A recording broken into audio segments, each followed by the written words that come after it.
You can see me wearing green, and by this, all of us know spring has arrived.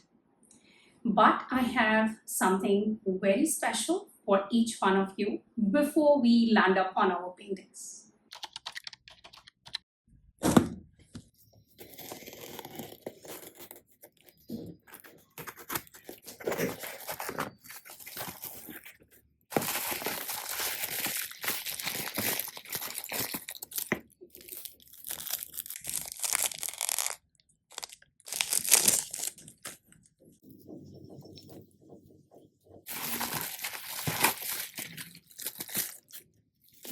This is a new video series which I am starting from this month so that each one of you know what all you should buy and what all you should not buy.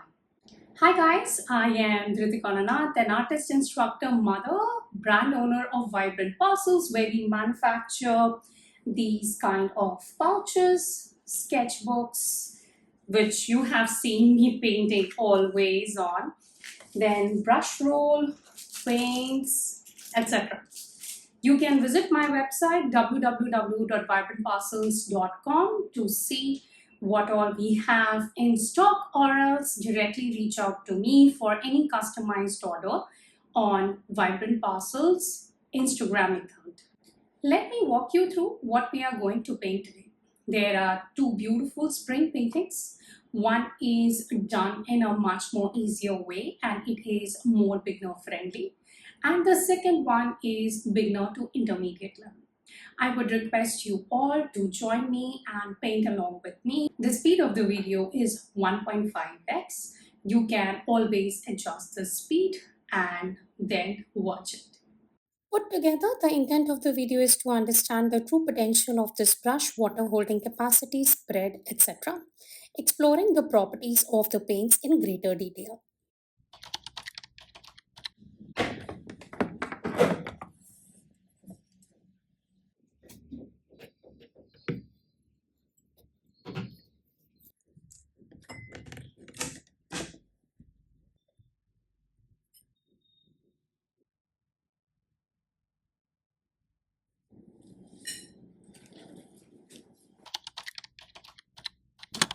Watercolor is a medium with which I fall in love every day, and I want you guys to also experience the same magic. The eastern part of India is already pretty hot, though it should be spring, but it's hot, and hence we are wetting both the sides of the paper. I have taken an acrylic board. As you guys know, my paper will stick pretty easily to this, as well as stay wet for a longer period of time. This is one of the ways I have always worked on my paintings when it is the summer season. Let's go ahead and start out with the darkest value towards the top area, and this is practically my ultramarine. And then I would go ahead with my Cinereous blue. I guess that's how we spell this one, though you can let me know in case my pronunciation is not correct.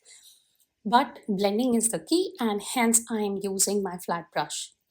The idea of this painting is to have a good blend of your Cinereous blue and ultramarine. As I was not very confident with the Cinereous blue, it did not have the darker value that I always wanted for the sky, and hence I've used some amount of ultramarine towards the top area. I've started from the darker value, which is the top area, and then moved on to the lighter value as we go towards the bottom. Whole of this painting is done in a way that it remains soft and there are no hard edges throughout the whole of the painting. It's an easy painting. Any of you can attempt it, but you need to go ahead with 100% cotton, 300 GSM paper, whatever is available with you. Try to go for an archival paper, and it should be cotton paper, or else you will not get the kind of outcome which you observe over here. I'm going ahead and adding the darker value of green now, though it is not highly pigmented. Even if you are picking up darker value of green, it doesn't need to be highly pigmented when you apply it on your paper. The background here that you are adding would be lighter in value compared to the foreground here that we are going to add. The foreground hill, of course, needs to be darker as it is closer to my eyesight. Any one of you whosoever is seeing florals, flowers, etc., from close up will see them darker, and there might be even light and shadows on it compared to any object that is far away from you or at a distance from you, which you might not be able to actually see properly, or it would be way more lighter and would be blur, or maybe can have a shape and size, but it would not be so distinctly seen. Time to test our brush now. This is a beautiful brush which has a very good tip. You can use the tip of the brush for adding any kind of darker values, trees, etc. Even when the paper is wet, you will get a good number of lines that is distinctly seen. That kind of an outcome I did not expect from this brush. I have an exceptionally good Da Vinci brush too of same size, but I guess this has a better outcome compared to the Da Vinci one. I will show you in one of the other videos, or you might have already seen in some of my audio videos. It has also a very nice tip. It can hold a lot of water. This brush can also hold a lot of water. You might have to actually take off the excess water when you want to add lines, etc., on the painting into a tissue. That's one of the reasons I always say tissue should be your best friend. If tissue is your best friend, you can have a fantastic watercolor outcome. Though I realized it way later in my whole journey of watercolors, but this is a very, very important tip that I must tell you through your journey. And it can really help you to ace through your watercolor paintings. I'm going ahead and adding some orange. It's springtime, and we should welcome our spring with some of the orange red color that I'm planning to add in this painting. It's a very random way in which I'm adding the colors, the greens, and the beautiful orange, pinks, etc., which I want to just show the loose flowers that are there in the field. There is no distinctive way in which I'm going to show any one of them, maybe towards the bottom area. Where I can see them closer, I'll just add a few dots so that it can be seen in a better way. Adding some darker lines and then blending it into the orange, which we have already added.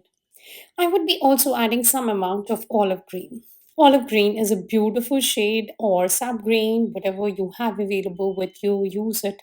If you don't have this color, just to mix a bit of your light green into the dark green and whatever shade you get, if it's something a bit earthy, and in case it is not earthy, mix a bit of your brown into it and you will get a shade that looks more earthy. Continue to experiment with your brush. Use the tip of your brush to actually pull the paints towards inside. And you can see now that I'm adding some more of the darker values. I usually use blue. Any kind of blue you can go ahead with.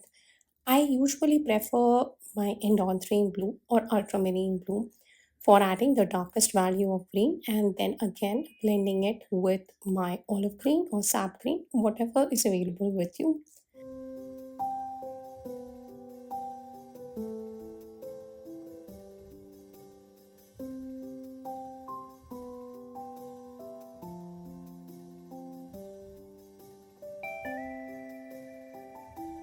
Time to splatter some of our colors. Now this is my red violet, but I can see that one big splatter reached my sky.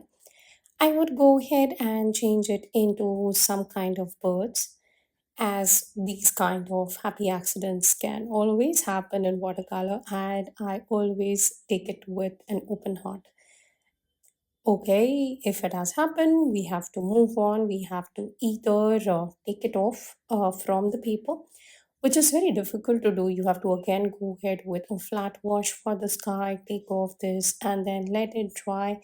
We have created the bottom area, so it would be a lot more hassle than just to create a few birds, which can flock together and they will make the sky look a bit more full.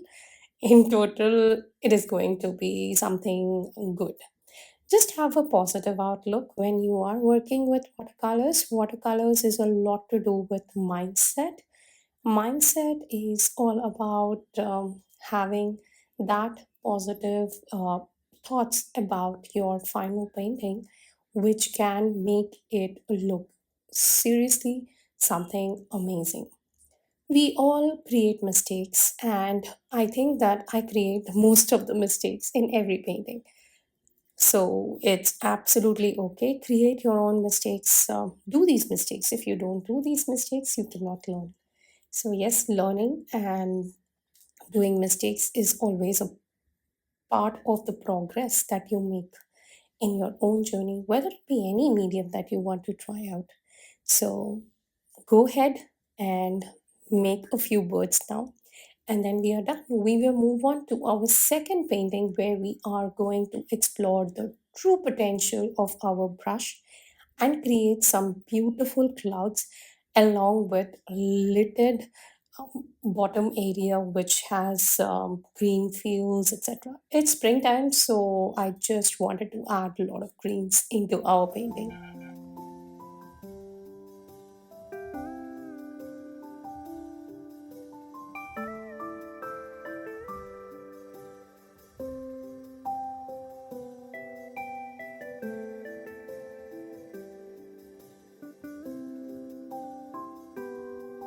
I do clean up my edges as I don't want any kind of backgrounds into the painting.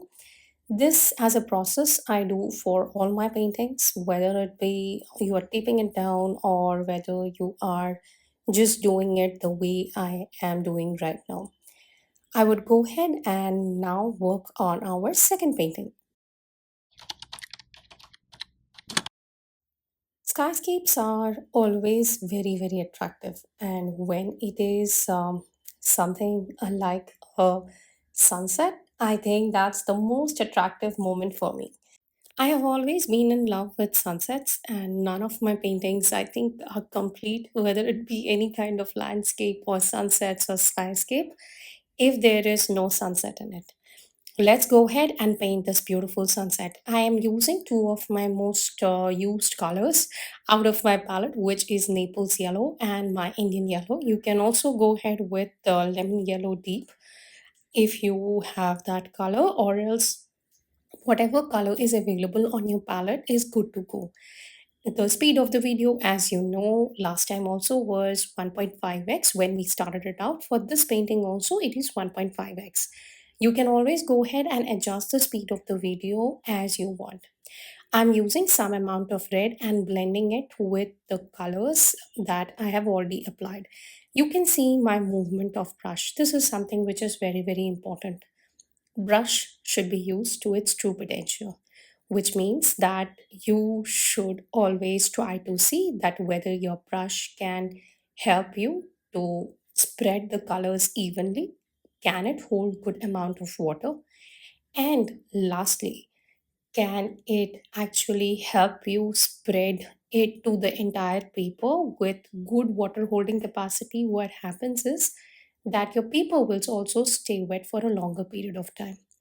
I have mixed some amount of my neutral tint, red, as well as my red brown. Now, this really helps me to create the kind of clouds which I expect in this painting, and the expectation is that I would get some of those dramatic clouds. Going ahead and just blending the colors with my Indon blue, one of the favorite shades from my entire palette. My palette has changed to a great extent, I feel, but this particular one is something that I am already falling in love with. There are a few extra shades which I want to add, like the neutral tint, which I always keep.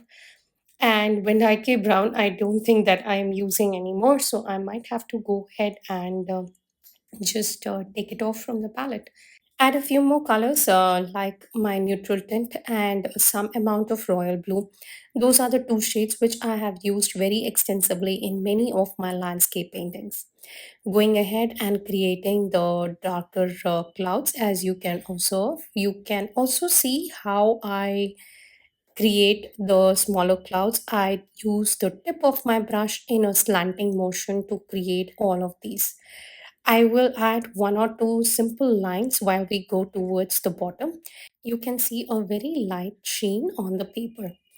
This is very important for any of our paintings, and it as it really helps us to understand that whether our paper is wet or not, and can it remain wet for a longer period of time. Can we work on that paper? This is something such an important step in any of our paintings. Please do regularly check your paper before you apply the colors so that you know the wetness of the paper. Wetness is like the key when you are working wet on wet. Now, wet on dry is a very, very different aspect altogether in watercolor. But our main focus through both paintings is wet on wet, as we are trying to create something soft and beautiful. Uh, it's not that wet on dry is not an important technique. It's again a very important technique when we are doing any kind of outdoor study, etc.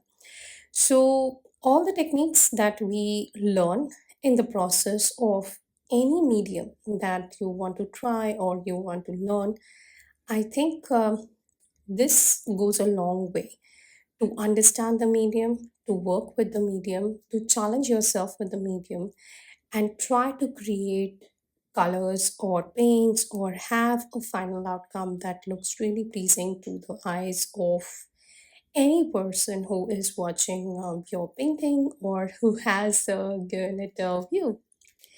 Going ahead and again adding our beautiful olive green as you observe me. The middle part, of course, is illuminated because of the light of the sun, and I wanted to keep it more in the orange shade. We have played a lot with the orange in our last painting too, and I'm going to also again play with it in our current painting. Spring season has to be about colors, so we will continue to explore more colors as we progress through the spring. You will see more of buildings, places, etc. Everything is going to come up. You can see that the clouds on the left side are still wet, top corner, and the bottom area is also wet. So these are two areas where I can continue to work. All I can say is I'm very happy with both of these paintings and they give me the spring feeling which I want. I have tested my brushes. It is soft. It has got a very nice tip. It can hold a lot of water. It gives me the kind of strokes that I want, as well as the spread on the paper is amazing. Overall, it's a must buy under the range of 1000 rupees. Both of them are a good buy for anyone who wants to explore watercolor in more detail. It's a thumbs up from my end. So go ahead, explore this brush if you're looking for a fantastic brush for painting your clouds, for a good coverage, for painting any kind of landscape that you want. If you are in love with landscapes, I think this brush should not be a miss. Going ahead and adding some more of my darker values, I continue to paint. But if you like this video, do give it a thumbs up, subscribe to my channel. I wait for each one of your comments and I do reply to all the comments that I see over here. Something that I want to do more is giving more of these reviews and feedbacks so that it's a guidance for each one of you who is looking forward to buying more quality materials and not even splurging a lot of money at a go. Lastly, thank you guys for watching this video, and if you are someone who wants detailed classes, please visit my website www.vibrantparcels.com, where you can go ahead and subscribe to any of my classes. The other place that you can subscribe to is Skillshare. I have around 47 different classes available at your disposal. So go ahead, watch them, support me in this journey of watercolors, and see you next week with another beautiful stepwise video. Bye for now and take care. Be happy, healthy, and happy painting to each one of you.